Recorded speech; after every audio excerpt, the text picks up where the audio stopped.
안녕하세요. 고경희입니다. 이번 시간에는 HTML5에서의 이미지에 대해서 알아보도록 하겠습니다.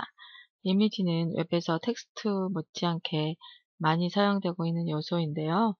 이미지를 삽입하는 방법과 이미지 안에서 자주 사용되는 속성들에 대해서 하나씩 살펴보도록 하겠습니다. 이미지는 웹의 초창기 때부터 있었던 멀티미디어 요소입니다. 그러니까 단순히 텍스트만 나열되던 웹에서 벗어나서 움직이는 GIF라든지 JPG 이런 요소들을 사용을 해서 아이콘이나 간단한 이미지를 넣기도 했었고요. 예전에는 인터넷 속도가 빠르지 않았기 때문에 그다지 많은 이미지를 사용하진 않았지만 모든 웹브라우저에서 이미지를 지원했었습니다. 이미지가 사용할 수 있는 이미지가 GIF도 있고 JPG도 있고 여러 형태가 있는데요. 최근에 와서는 PNG라는 이미지 파일 형식도 지원을 하고 있습니다. 이것을 어떤 웹브라우저에서는 JPG만 지원하고 어떤 데서는 GIF만 지원을 하고 이렇진 않잖아요.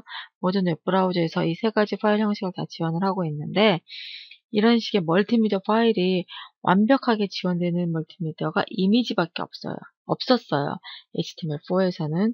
근데 HTML5로 넘어와서는 이미지뿐만 아니라 오디오나 비디오도 똑같이 표준 형태로 지원하자라고 하는 것이 이제 HTML5에서의 멀티미디어입니다. 일단 이미지는 이제 여태까지 모든 브라우저가 그랬듯이 계속 지금 HTML5에서도 지원을 하고 있고요.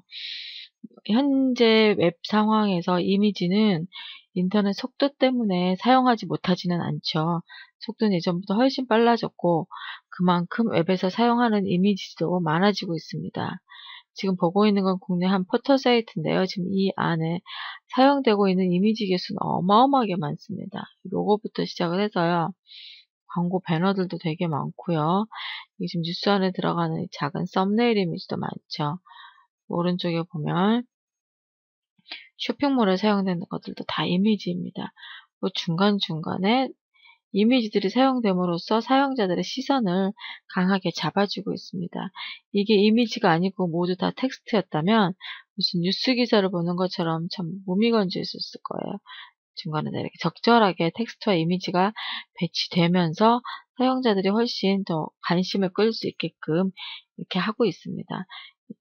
또한 지금 이게 여러 가지 갤러리 사이트들도 많이 운영되고 있어요. 유저들이 그러니까 폰이나 아니면 디카 같은 것들이 많이 이렇게 사용되면서 웹에다가 사진을 올리는 게 되게 쉬워졌죠. 그리고 사용자들이 사진을 올릴 수 있는 공간도 많아졌어요. 이 flickr.com에서 개인당 1TB의 사진 공간을 주는 거 아시죠? 가입만 하면 누구나 다 1TB의 사진 공간을 받을 수가 있습니다. 또 페이스북이나 이런 곳에도 각자 나름대로 자기들의 사진을 올릴 수가 있고요. 그러다 보니까 이 사진이 엄청나게 많이 지금 인터넷상에 올라가 있습니다. 올라가는 사진들은 파일 크기도 되게 크고, 그러니까 가로 세로 그 크기도 되게 크고 용량도 되게 많습니다. 이런 것들이 자연스럽게 지금 인터넷상에서 돌아다니고 있고 웹브라우저에 보여지고 있습니다. 이제 플리커에 올린 어떤 한 사용자의 그 담벼락이에요. 이거 이제 보고 어떤 구도로 사진을 찍는구나, 어떤 느낌으로 찍는구나라고만 여러분이 보시면 되고요. 이건 저작권이 있기 때문에 함부로 퍼나르시거나 그러시면 안 됩니다. 자, 이런 이미지들을 웹사이트에 삽입하기 위해서 어떤 태그를 사용을 하고 그 안에서 어떤 속성들을 이용을 하는지 한번 살펴보도록 하겠습니다. 제가 사용할 파일은 이제 사장에 있는 index.html이라는 거고요. 지금 이 문서 안에 보면 상단에 이미지가 들어가 있는데 이 이미지는 배경 이미지로 집어넣은 거예요. 이것도 이제 뒷부분에 가면 설명을 드릴 거고요. 저는 여기 알립니다라는 이 부분 위에다가 이미지를 넣으려고 합니다. 가로로 긴 이미지를 하나 넣어 볼게요. 어떤 식으로 넣을 건지. 자, 노트패드에서 이 index.html을 불러왔습니다. 그리고 제가 넣으려고 하는 곳은 여기 div 클래스가 배너라는 이 공간 사이에다가 이미지를 한번 넣어 볼 거예요.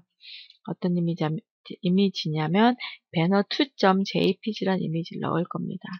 이미지를 삽입하는 태그는 img라는 태그입니다. 이미지의 줄임말이고요. 이미지 태그는 src라는 소스라는 속성을 꼭 써줘야 돼요. 이 소스라는 속성이 뭐냐면 내가 삽입하려고 하는 이미지 파일이 무엇인지를 알려주는 속성입니다. 자, 내가 삽입할 파일은 banner2.jpg라는 파일이다. 여기까지만 입력하면 일단 기본적으로 끝납니다. 이미지 태그는 닫는 태그가 없어요. 이렇게 이 태그만 입력을 해주시면 돼요.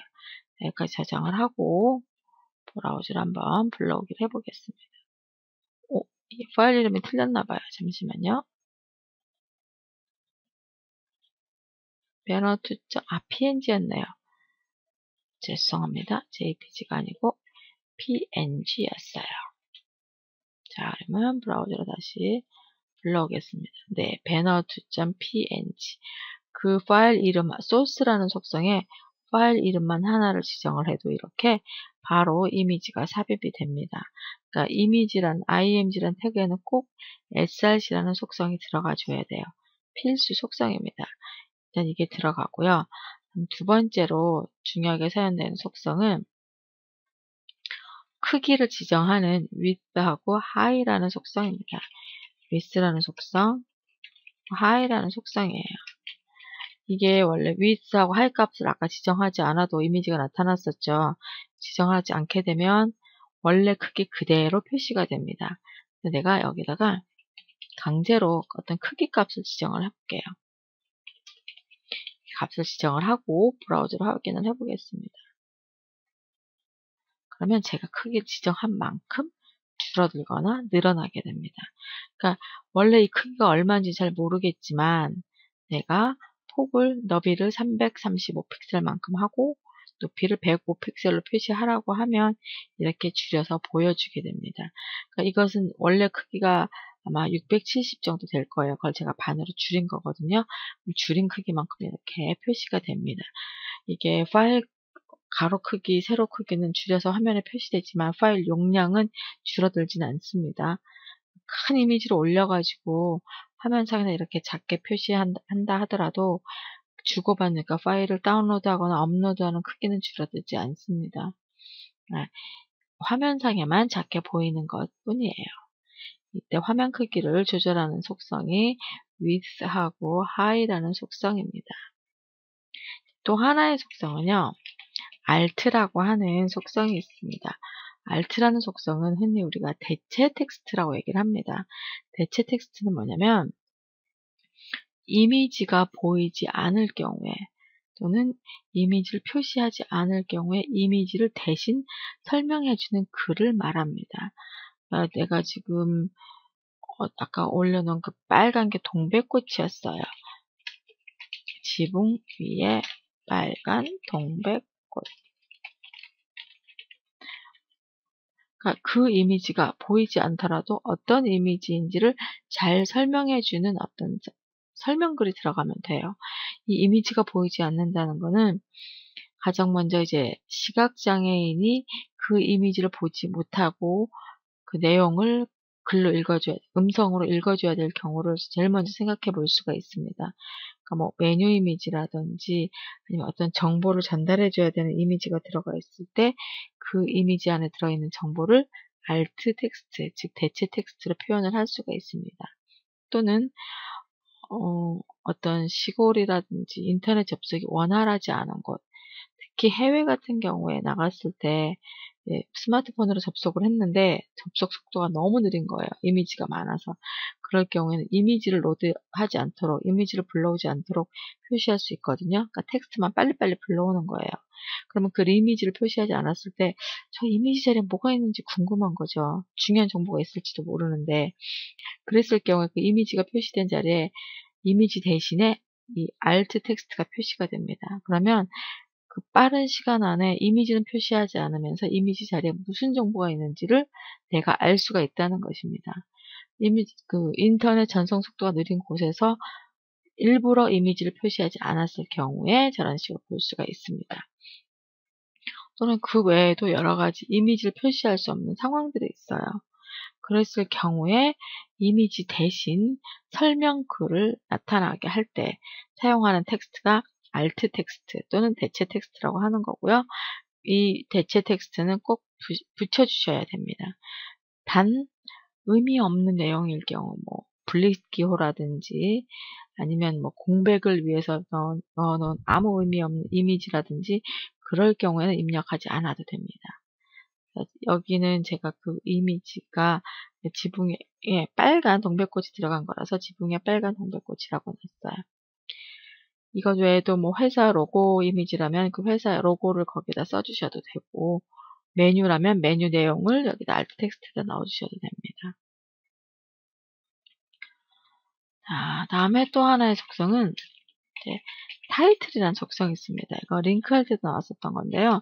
타이틀은 툴팁입니다.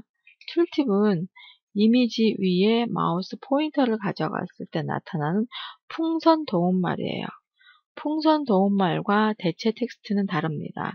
대체 텍스트는 이미지가 표시되지 않을 경우에 이미지 대신 나타나는 설명글이고요. 풍선 도움말은 마우스 포인터를 가져갔을 때 그 이미지 대신, 그러니까 이미지에 대한 보충 설명글이에요. 이거는 풍선 도움말은 있을 수도 있고 없을 수도 있습니다. 꼭 들어가야 되는 건 아니에요. 필요할 경우에만 넣는 것입니다. 내가 이거를 필요하지 않다 그러면 타이틀 속성 안 쓰셔도 돼요. 필요하다면 여기다 내용을 넣는 거죠. 뭐라고 넣어볼까요?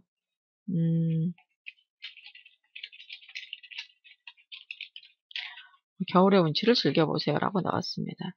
브라우저를 한번 확인을 해볼게요. 자, 마우스 포인터를 그림 위로 갖고 갔더니 제가 금방 넣었던 툴팁이 이렇게 나타납니다. 그러니까 특별한 정보를 넣을 수도 있고 아니면 그 이미지에 대해서 내가 사용자들한테 보여주고 싶은 내용을 여기다 넣어주시면 됩니다. 그리고 이제 이미지에다가 이미지 맵이라는 게 있는데요. 이미지 맵은 유즈 맵이라는 속성을 이용해서 나타나는데, 이미지 맵은 하나의 이미지를 쪼개서 하나의 이미지 맵에 여러 개의 링크를 만드는 것을 이미지 맵이라고 합니다. 제가 예를 하나 보여드리도록 하겠습니다.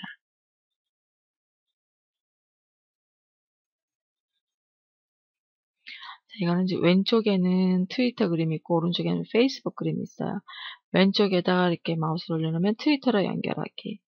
클릭을 하면 바로 트위터 페이지가 뜹니다. 오른쪽의 그림은 페이스북으로 연결하기. 클릭을 하면 바로 페이스북 페이지가 뜹니다. 이 트위터와 페이스북 요것은 하나의 그림이에요. 하나의 그림을 반으로 나눠서 왼쪽을 클릭했을 때와 오른쪽을 클릭했을 때 각각 서로 다른 링크가 동작하도록 하는 거죠. 지금 이것은 간단한 경우라서 두 가지만 이제 링크가 되는데, 경우에 따라서는 이 하나의 그림에 4개, 5개, 6개 원하는 만큼 여러 가지의 링크가 연결되도록 할 수도 있습니다. 이것을 이미지 맵이라고 하고요. 이미지 맵을 이용해서 여러 가지 형태의 문서를 만들 수도 있습니다. 이미지 맵을 이용해서 이제 이벤트 페이지를 만들 수도 있는데요. 그것에 대해서는 다음 동영상에서 설명드리도록 하겠습니다.